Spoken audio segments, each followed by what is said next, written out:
and that the magistrate had expansive power. We'll hear more as we go along. And to do all of what he did, you see in this photo, he's wearing a pocket watch.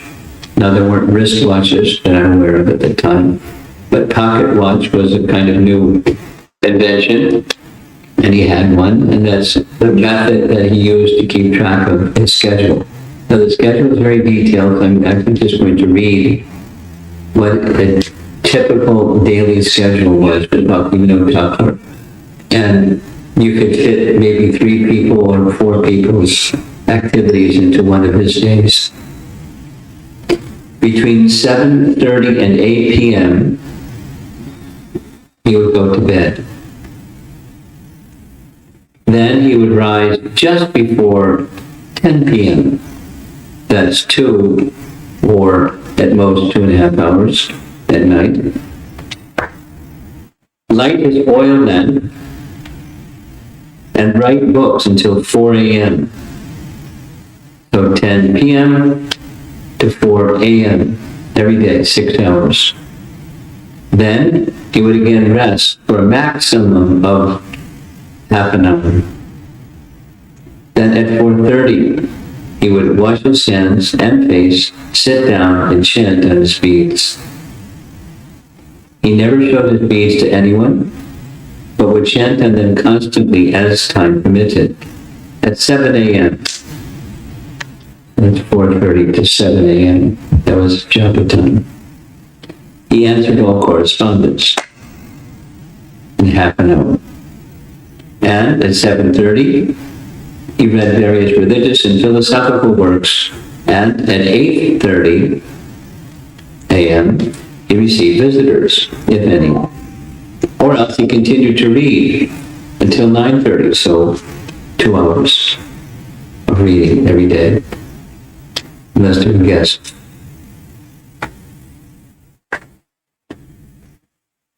At that time, he would walk back and forth on the veranda of his house, contemplating different religious questions and solving them in his mind. Sometimes he would solve them aloud, as if preaching to some unseen guest. He would rest briefly from 9:30 to 9:45. Good luck. If you had 2 to 2.5 hours of sleep at night and took a nap, you're going to sleep for 15 minutes. Then take bath and breakfast, which usually consisted of a half quart of milk, 2 chapatis, and some fruit. At 9:55 a.m., the Thakur would don his uniform, there's his uniform, and leave for the court in his carriage. As magistrate, he wore a coat and pants. On his neck, he wore 6 strands of large Tulsi beads. He was resolute in his court decisions and would decide a case immediately, not tolerating any humbug. He did his business and left. He shaved his head monthly and never cared what anyone thought of it. The lawyers and Englishmen were astounded by the Thakur's capacity for work. At 10 a.m., so the court apparently was very close to his residence, but he just about 5 minutes to get there. He would hear between 30 and 50 cases per day. Think of courts in India, right? 30 to 50 cases per day. Per day. Yet he finished by 1 p.m. What took other magistrates 1/2 hour, he finished in 5 minutes. He took another 2 minutes to write the judgment in detail. Some of his British superiors became envious and tried to discourage him, but he was not affected. Now, these are British superiors, obviously in the government service, and they're envious He's too powerful. But he never became discouraged. At 1 p.m. he went home, refreshed himself, and then returned to work at 2 p.m. to 5 p.m. Every evening after his court duties, Bhaktivinoda would translate some Sanskrit religious work into Bengali by dictating it to his secretary. That was before he took rest at 7:30 or 8 at night. Then there was an evening bath and meal consisting of little rice, 2 chapatis, and another half quart of milk. Now all of this was carefully monitored by his pocket watch. Now, how he took rest for 15 minutes, he must have had an alarm clock, unless his body was just like wired to wake up after 15 minutes nap. Now to follow this schedule is pretty intense, needless to say. Most of us, no question of keeping a schedule like that. There was a situation where he writes that he had an illness due to overexertion from his intense writing. And it was a pretty serious illness. So he wrote that he prayed to Jiva Goswami for restoring his health because he really felt the urgency to complete his writing, because he was following Jiva Goswami's own method of writing assiduously and following the line and the message of Jiva Goswami, making it suitable for contemporary people of his time. So one can say, and he said, that Jiva Goswami was Bhaktivinoda's spiritual inspiration and protector.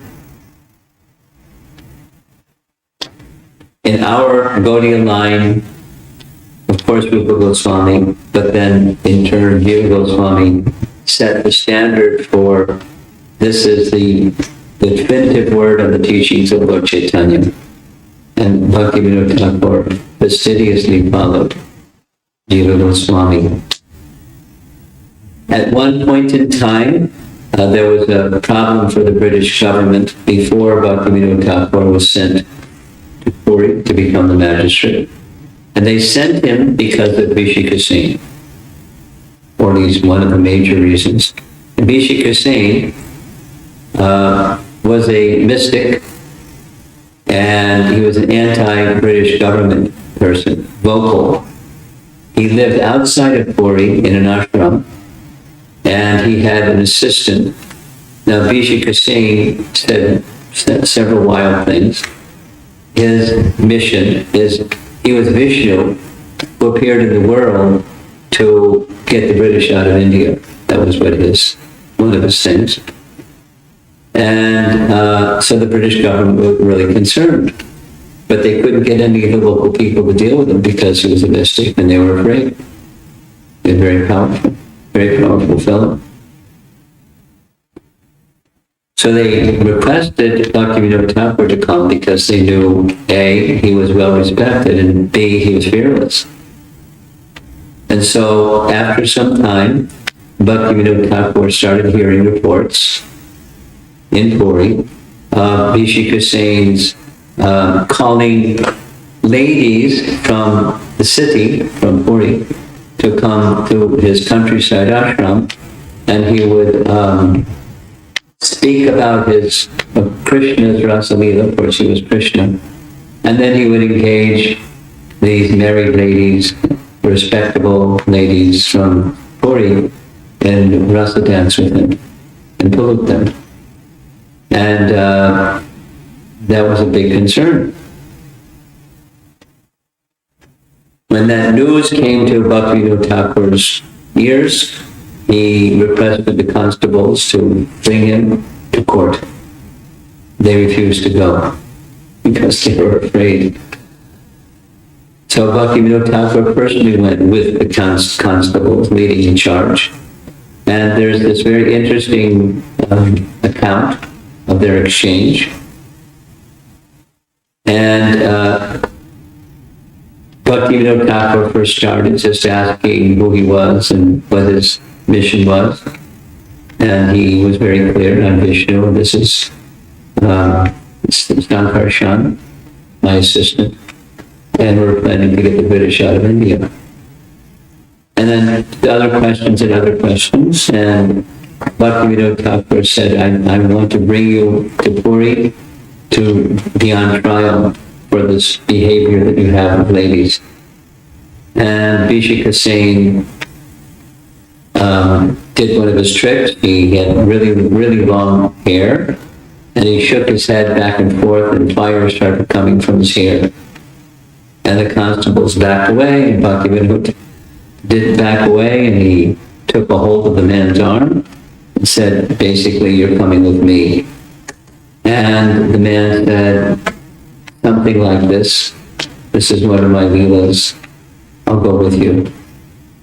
And off he went, and Bhaktivinoda Thakur had him put in jail while waiting for his trial. The man was powerful, as I already mentioned. So he went on a hunger strike. He fasted in the jail, and threatening to destroy the people of the city of Puri, and then he made a threat that he would destroy Bhaktivinoda Thakur's family. His daughter came down with a very, very severe fever. His wife, let this man go, our daughter may die, and Bhaktivinoda was not intimidated by this man's power. After some time, his daughter became well again. And then Bhaktivinoda Thakur got fever, a very severe fever. He was on trial, Vishika Singh. Bhaktivinoda Thakur, it said, his hand was shaking because of his fever condition. As he was writing the decision was he was to be in jail for a certain period of time.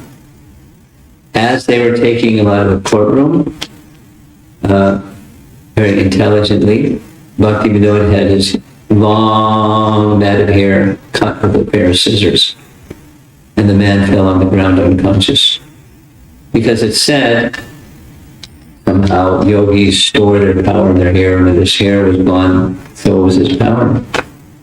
And after some days, Vishika Singh died in jail. And of Vishika Singh. But the illustration is Bhaktivinoda Thakur was fearless, completely fearless. There's many other examples. Here's another example. Because he was chief magistrate, he was also then put in charge of the worship of the temple, because it's a major temple. The government has some supervision overseeing the worship. And one of the things that Bhaktivinoda Thakur did was he went through the accounts and saw that there was 80,000 rupees misappropriated. And he found out that misappropriation was the king. So he confronted the king. This is 1874. Remember the date of his birth. In 1874, he's still a young man, and he's the king. So he showed the evidence to the king and then gave a penalty. The penalty was from his own resources, the king's resources, until that 80,000 rupees was met. He, the king, had to pay from his resources the 52 offerings every day. That was another accomplishment of Bhaktivinoda. The decrease of the offerings daily had occurred. And this is one of the first things he did. Had restored, because it's tradition and it's scriptural. As soon as one offering is removed, another offering is placed, and so on throughout the day, 52 times. So for equal to the missing rupees, he had to pay. That was the decision against the king. So the king wanted to retaliate. We got together 50 pundits. It was supposed to be a secret, but Bhaktivinoda found out about it naturally. 50 pundits performing a 30-day yajna for the purpose of, on the 30th day, Bhaktivinoda Thakur would die. One of those kind of yogis. Well, unfortunate for the king, on the last day, in the evening of the last day, his son died. The king's son died. So the king had a little rude awakening that he's dealing with a very powerful Vaishnava that's protected by Lord Jagannath. And so he went and confessed his intention to Bhaktivinoda, although Bhaktivinoda knew it. And he didn't counteract or try to stop the yajna or punish the king for that. Bhaktivinoda was an amazing personality. Another description took place while Bhaktivinoda was in Puri, very near to his home. In the backside, there's a very large area called Jagannath Vallabh Gardens. It's the same area where Ramananda Roy would give classes or teachings from the Bhagavad.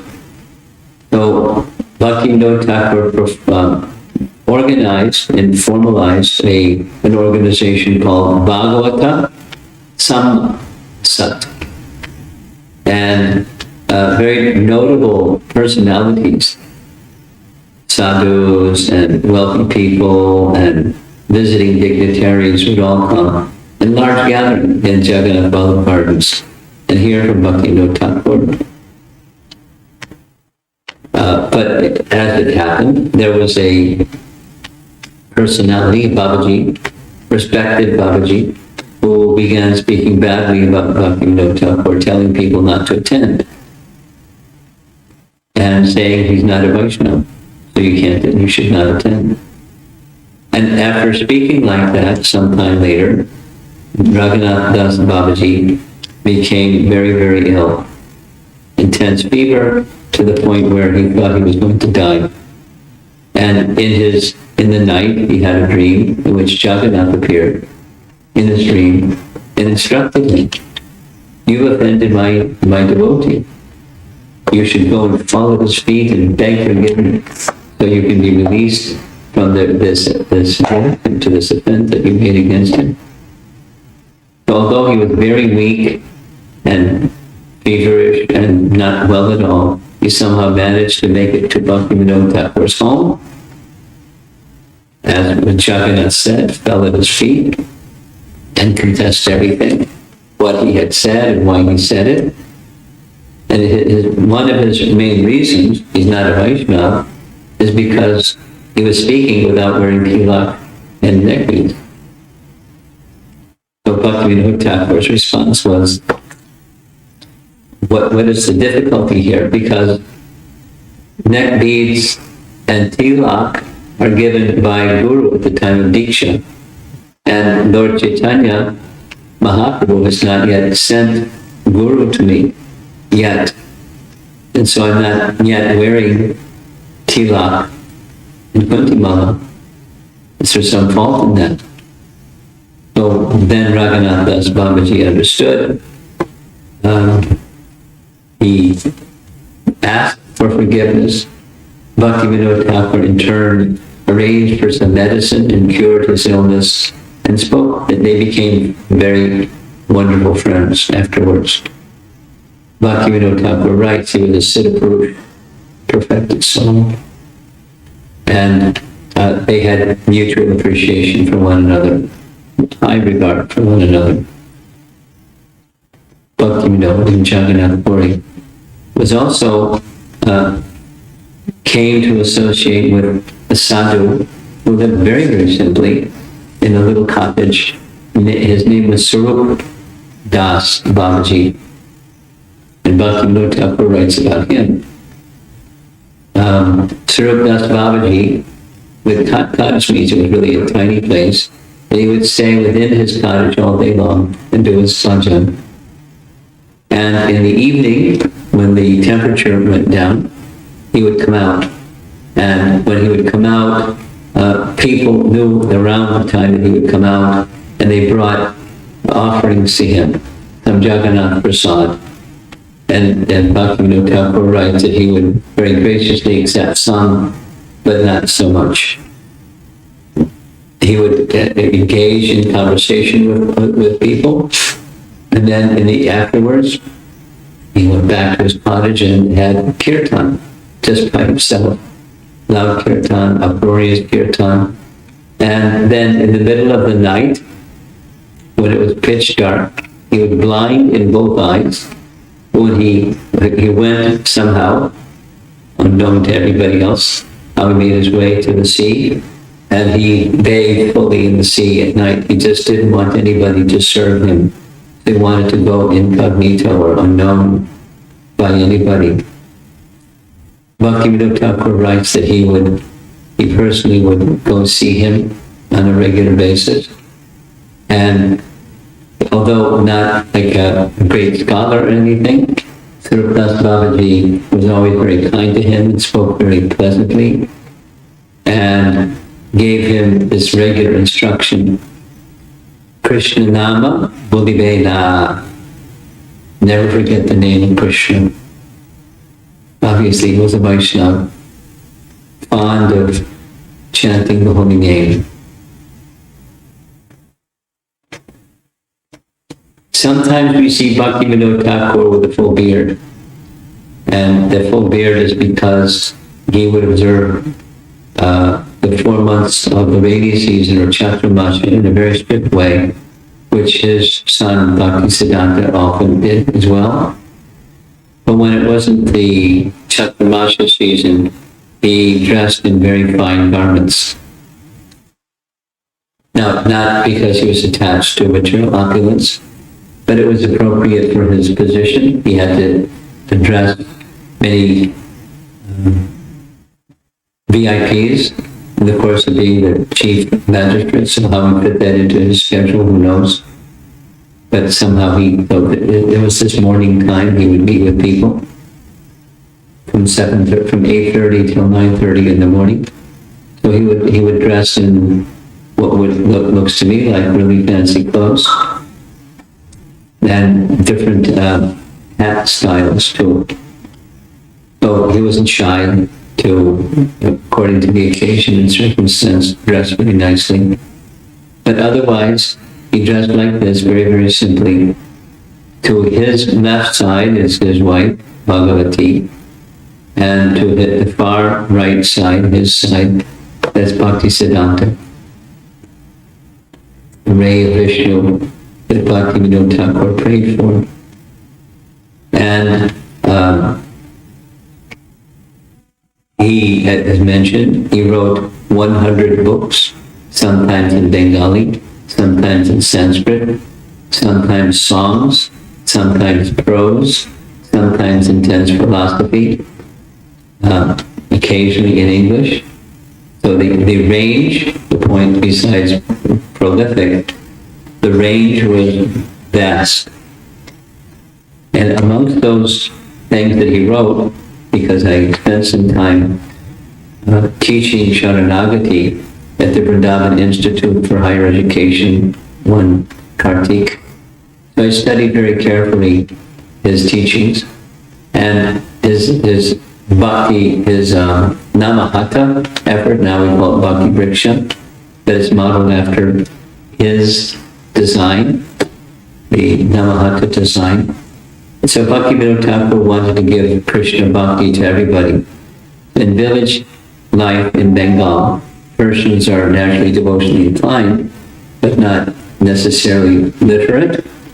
And so he had this strategy that he would go to a village, interact with the elder in the village, and give him teachings which were very, very simple Bengali writing, question answer style.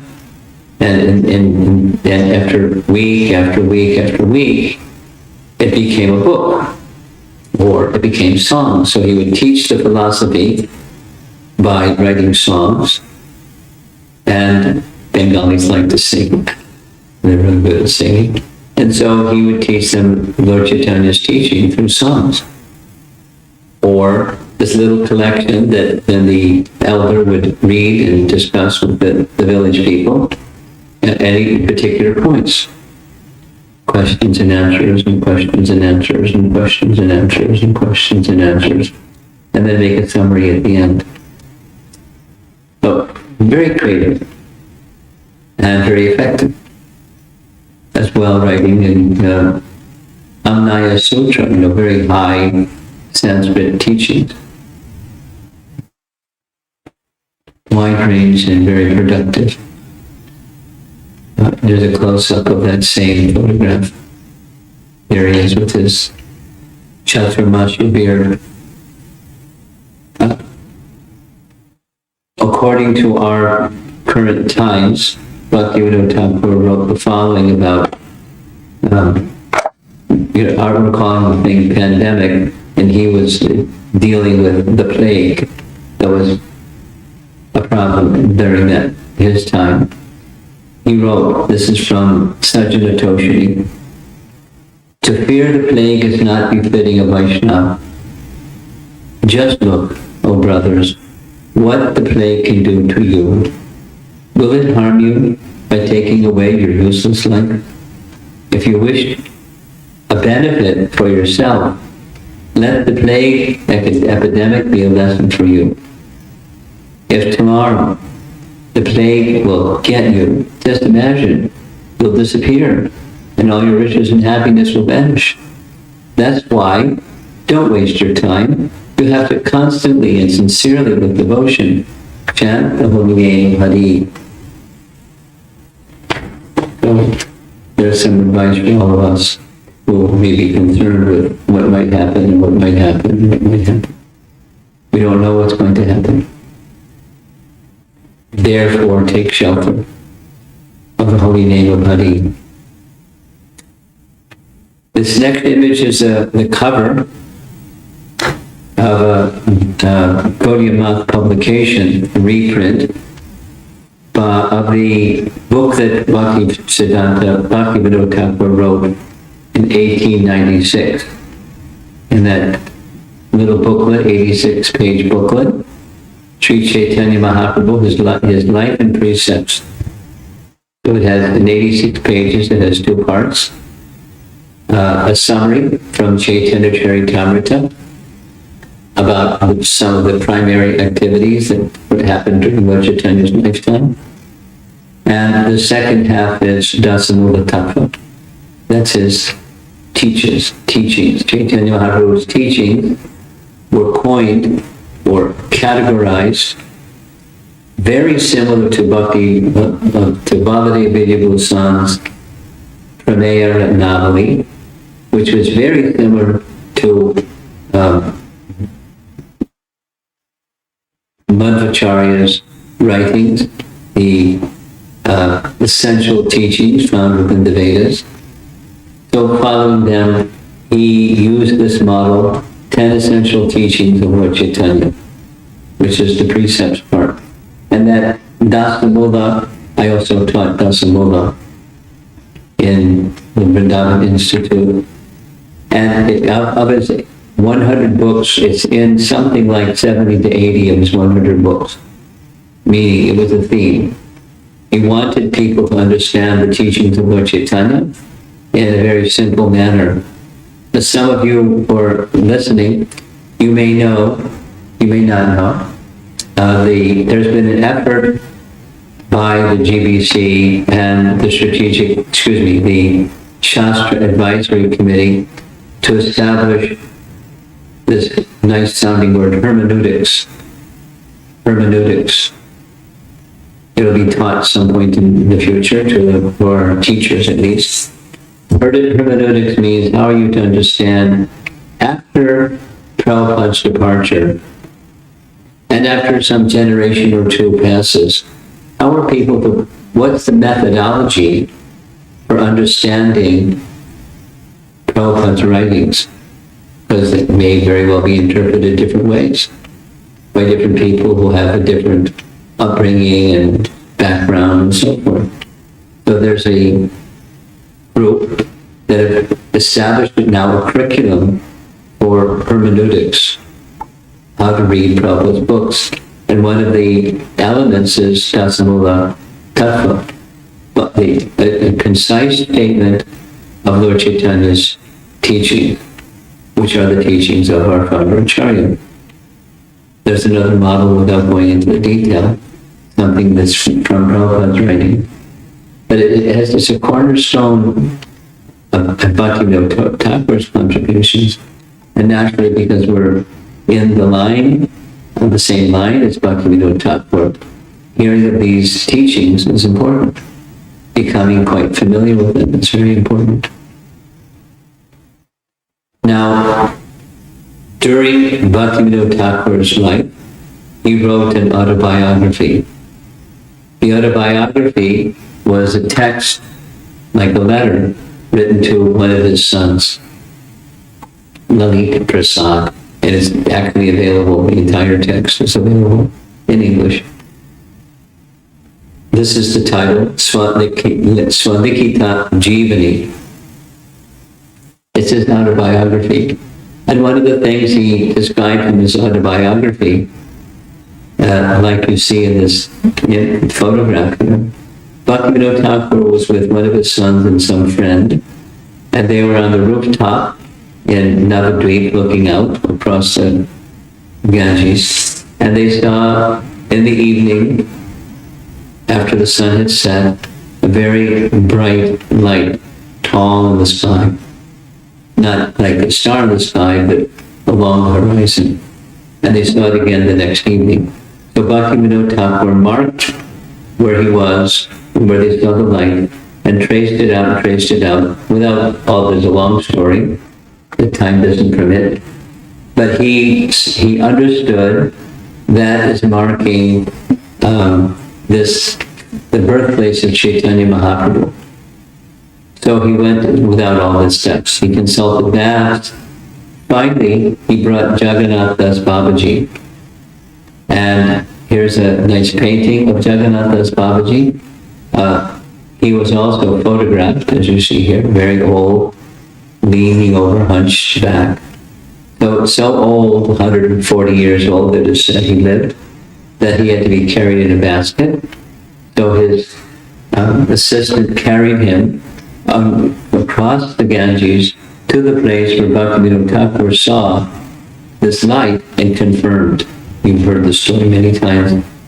Although he was infirm, he jumped out of the basket and started dancing. This is it. This is the birthplace of Chaitanya Mahaprabhu, confirmed by Jagannath Das Babaji and all the other circumstances. This is a photograph of the temple that Bhaktisiddhanta built at the very place where Bhaktivinoda Thakur established. This is the birthplace of Mahaprabhu. And you can't see it so well. There's an orange-colored building towards the right. And Bhaktivinoda Thakur very bravely, I'm emphasizing very bravely, he went to Navadvip, where others were saying, on the other side of the Ganges, this is the birthplace. He went door to door, asking any gentleman can please give 1 rupee towards the building of this temple. Now, I say risking his life because the livelihood of the people there in Navadvip was dependent upon everyone thinking that's the birthplace. I mean, tourism and marketing and everything else. So, in Bengal, you don't mess around with people's livelihood. You can lose your life. And he did it anyways because he was very fearless. And he wanted people to correctly understand this is the birthplace. And you know this history. He instructed Bhaktisiddhanta to establish a more formal and full temple. So this white structure, that's the temple, designed by Bhaktisiddhanta. And as they were digging to create the foundation, they found in the earth underneath the original deity, the Hokshaja Vishnu deity that Chaitanya Mahaprabhu's father regularly worshipped. The reason for that was Bhaktivinoda Thakur had found within the Ananta Samhita that after Chaitanya Mahaprabhu's departure, the Ganges course would shift. And the actual birthplace was now underwater. So the mud of the Ganges covered everything. But then again, after some time, it shifted back to where it was previously. So that the Hokshaja Vishnu deity was in the mud. It was previously under the Ganges River, but before that was the home of Jagannath Vishnu. Pretty amazing. And if you ask the pujaris, they'll bring that deity forward, and you can see close up the Hokshaja Vishnu deity of Jagannath Vishnu that was found when Bhaktisiddhanta was digging the foundation for this temple. On the other side of Jalangi River, we're almost done, by the way. This is the Bhaktivinoda Thakur's Bhajan Kutir. After he left his service in Puri, he begged them and begged them and begged them, and they said, no, no, we need you here, we need you here. He finally said, I quit. They said, okay, we'll transfer you to Krishna Nagar. And Krishna Nagar is not where Bhaktivinoda Thakur's home is, or his Bhajan Kutir, but he wanted to be here because he said in his writings, this is the very place where Lord Nityananda established the Namahata under the guidance of Chaitanya Mahaprabhu. It's very near his Bhajan Kutir. You can see the place. And the British government so much valued Bhaktivinoda Thakur's service that they built a train track to go from Krishnanagar to his home. Amazing. It's one of those called a narrow gauge railroad. Instead of the normal, it was kind of in a narrow, it was a smaller train and a smaller, narrower width of track. But specifically for Bhaktivinoda to take him to the courthouse for his service. But here he wrote prolifically, and you see in the back, on the upper right there, that's his, that's a Murti of Bhaktivinoda Thakur. And where he came to give his teachings on the Bhagavatam, etc., Gorkishore Das Babaji, a total renunciate, is coming to hear from a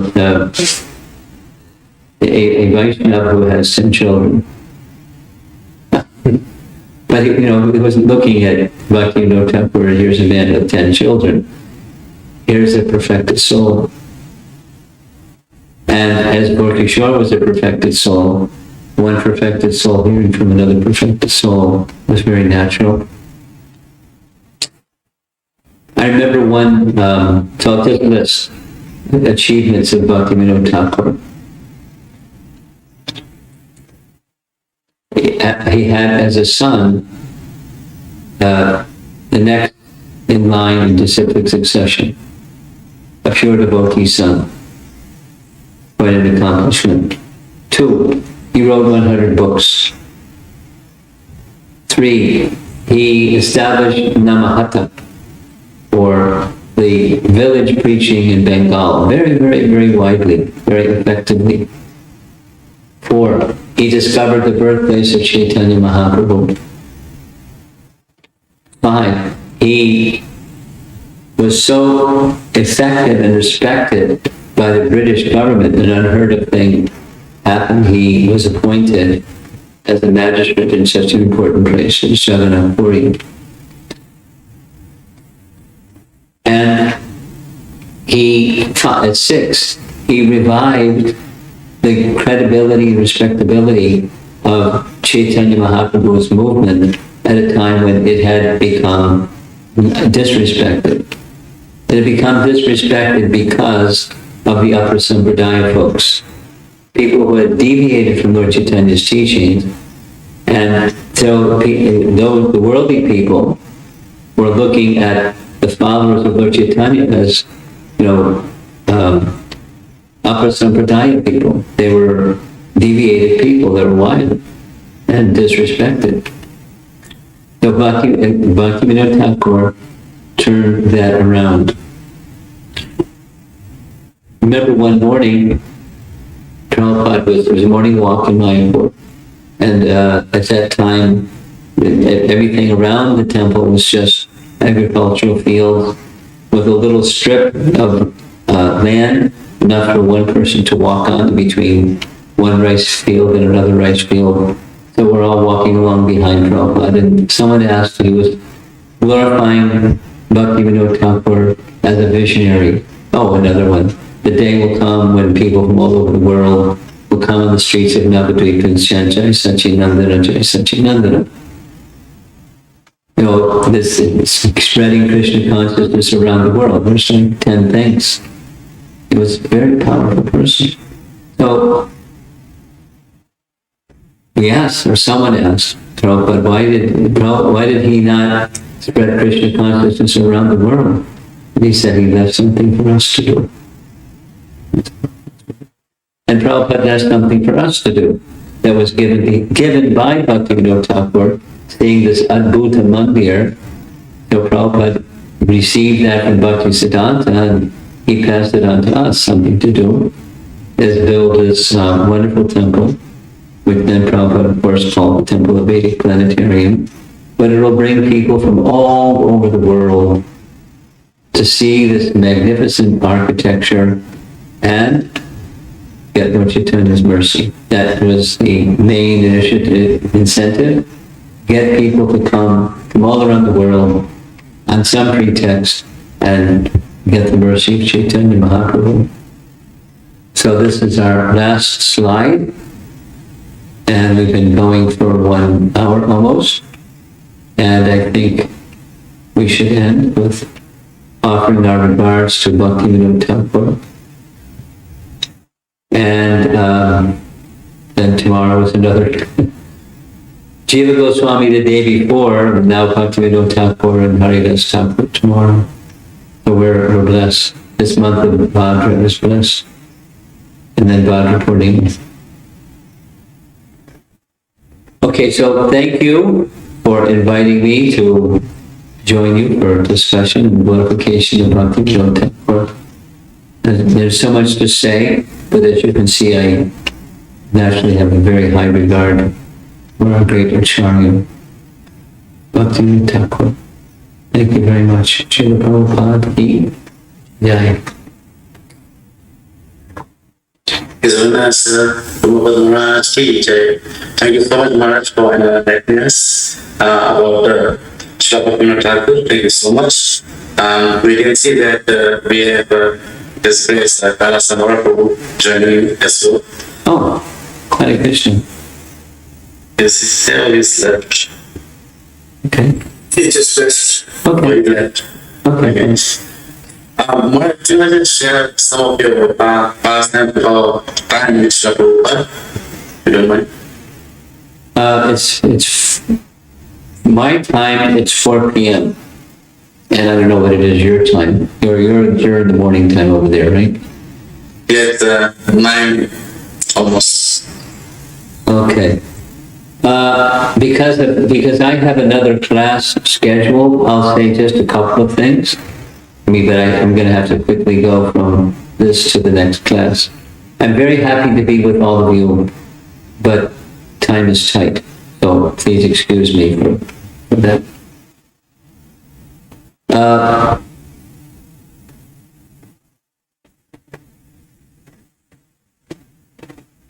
My main association with Prabhupada was when he would come to New York, and that was, of course, several times. Then in morning walks with Prabhupada, that was good fortune. And in classes, of course. And then in Mayapur and Vrindavan. And just because I love Vrindavan, I'll say something that happened in Vrindavan. During the installation of Krishna Balaram, you all know, Prabhupada really wanted that temple completed. And so he was insisting on swiftness and quality both. And I remember when the installation was to happen, it was such a festive occasion. Prabhupada asked the Goswami in charge of the Radharaman temple, Vishwambar Goswami, because he was most respected amongst the Goswamis and particularly known for deity worship, to oversee the installation of Krishna Balaram, knowing that if the Goswamis themselves did it, they wouldn't criticize it. And if they didn't, they would criticize it. Very smart. And Vishwambar Goswami, having a lot of affection for Prabhupada, agreed. And in the sunken area in the central courtyard of the Krishna Balaram temple, that's where the installation area was set up. Very, very precise which direction was north and which color flag went to the north and south and east and west, and color flags and certain height from the ground, and all kinds of details and details and details. And in one of those installation ceremonies that took 3 days. Now I remember several things. I've mentioned 3 of them and we'll end here. The governor of UP was invited and agreed to come. And when the governor, before the governor came, police came. They were like surveying everything and checking everybody and whatever, you know, undercover and in uniform police do prior to the governor's arriving. And then when he came with a whole motorcade, and the first cars that came were the police cars. No, the first cars that came were the little white ambassadors, because that was the trend at the time. And then the governor's car, and then the police cars afterwards. So, you know, big to do. And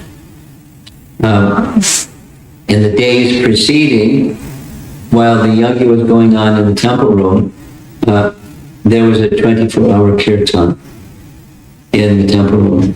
And Prabhupada in his quarters was saying that while all the yajnas are being very nicely done, the real purification is the chanting of the holy name.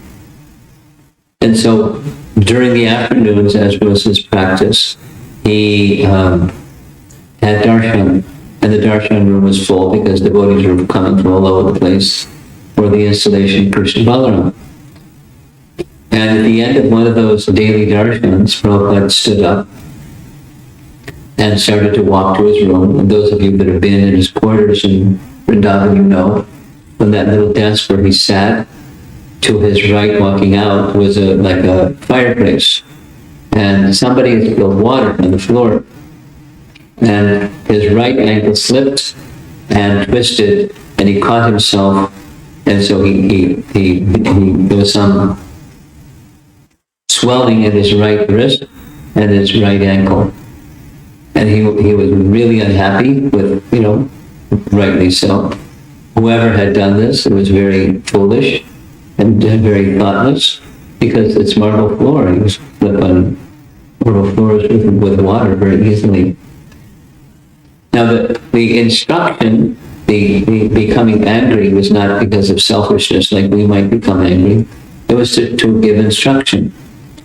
And then immediately, Srila Prabhupada arranged for some herbs to be made into a poultice, some leaves to hold the poultice in place, and some string to wrap around the leaves to bring the swelling down. I wasn't there to see that, but I saw it the next day, because the next day, when Prabhupada performed the installation, it was an experience I'll never forget. As I'm starting to speak about it, it's the experience is coming back. Each article, Prabhupada performed the arti for Krishna Balaram, and as each article was being offered to the public after offering to the deity, he was literally radiating. He wasn't just smiling. There was radiance coming from the altar. And it wasn't just smile and radiance. There was waves of spiritual ecstasy. Waves of spiritual ecstasy. emanating from the altar, going out over all the audience. I don't know what everyone else was feeling. I know what I was feeling. It was really intense, really just amazing experience. And when the installation arti was over, Prabhupada came from the altar and sat on the Vyasa-san. And I was sitting very close to the Vyasa-san beneath him, because he was on that raised seat. And because he had damaged his ankle, his right ankle was sticking out. Just like you see in this photograph here, Bhaktivinoda Thakur's right ankle is visible, ankle. And I saw on his ankle was these leaves with red string tied around them. And I found out later what that was. It was Prabhupada's home remedy. I mean, he knew exactly what to do. And it was done. And the swelling went down. I mean, he was, of course, of age. But something like that could take a long time to heal for most people. But Prabhupada was, just bearing with the pain and carrying on with the plan of installing Krishna Balaram without a pause. Very powerful acharya, very radiantly powerful. So there's one experience with Prabhupada, and it's now 8 minutes after the hour over here. And again, I'm going to have to excuse myself because I have some other service to do. But thank you very much again for inviting me. Hare Krishna. Thank you so much, Prabhupada. We just ask number to finally say the things.